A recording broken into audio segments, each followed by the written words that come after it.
Léonidas de Sparte. Léonidas est un roi de Sparte ayant vécu entre 540 à 280 avant Jésus-Christ.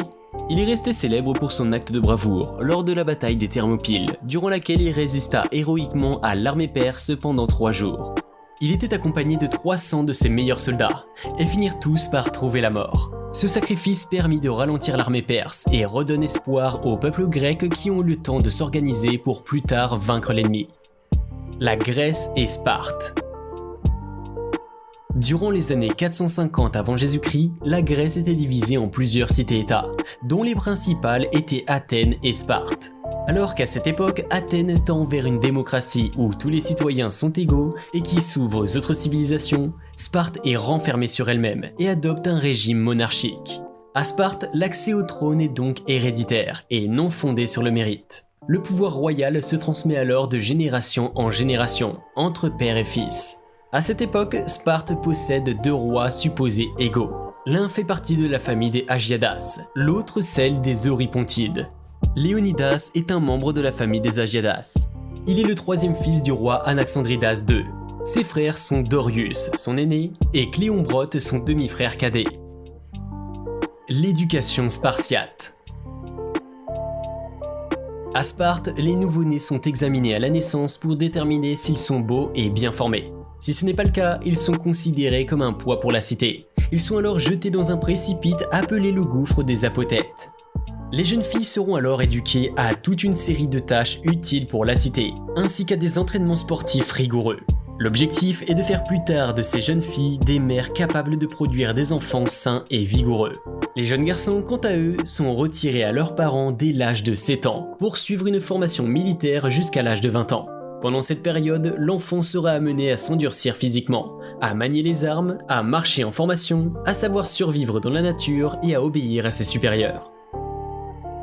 C'est ainsi dans ce climat difficile d'entraînement intensif et violent que grandit le jeune Léonidas. Léonidas, roi de Sparte. Léonidas n'était pas destiné à être roi, étant donné que seuls les fils aînés doivent prendre la succession du trône. Cependant, son frère aîné Dorius, qui est le successeur légitime du roi Anaxandria II, meurt pendant une expédition en Afrique du Nord. C'est donc Cléomène, son frère cadet, qui le remplace. Cependant, son comportement souvent incontrôlable, Sparte s'attire beaucoup d'ennuis. Il finira donc par se faire destituer du pouvoir. C'est alors finalement Léonidas qui devient roi de Sparte à son tour. L'attaque des Perses. Les premières années du règne de Léonidas sont inconnues. À cette époque, Darius et l'Empire perse tentent de conquérir la Grèce.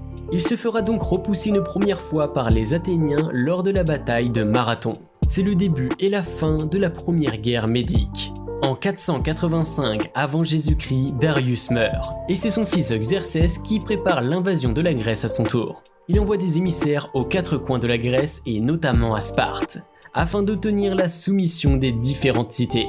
Les messagers demandèrent de faire acte d'allégeance au grand roi de Perse.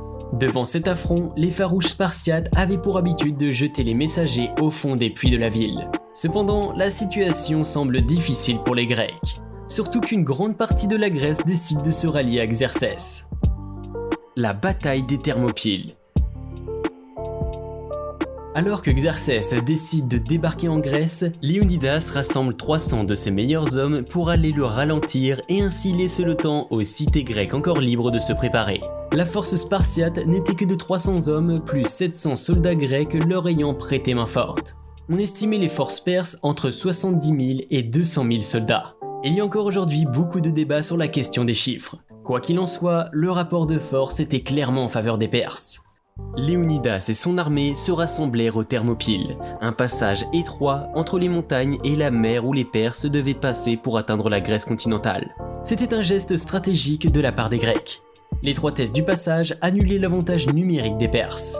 La bataille des Thermopyles s'est déroulée sur 3 jours. Pendant les 2 premiers jours, les Grecs ont réussi à garder la ligne de front, empêchant les Perses de percer les 3 passages. Leurs lances plus longues, leurs boucliers plus lourds et leur armure plus solide leur donnaient un net avantage sur les Perses, qui étaient équipés de lances plus étroites de type javelot, de boucliers en osier et d'une armure faite uniquement de lin tissé. Le troisième jour cependant, un homme nommé Éphialtès révéla un chemin qui conduirait les Perses autour de la montagne vers l'arrière des forces spartiates. Les Spartiates, alors au courant de la manœuvre perse, décident de rester ainsi que 700 soldats grecs et de combattre jusqu'au sacrifice. La victoire des Grecs. Après la mort de Léonidas, Xerxès était si furieux qu'il troncha la tête de son adversaire et l'empala sur un pic qu'il brandit dans toute la Grèce. Ses restes, ainsi que sa lance, furent ensuite récupérés et renvoyés à Sparte, où il fut enterré dans une tombe au sud-ouest de la ville.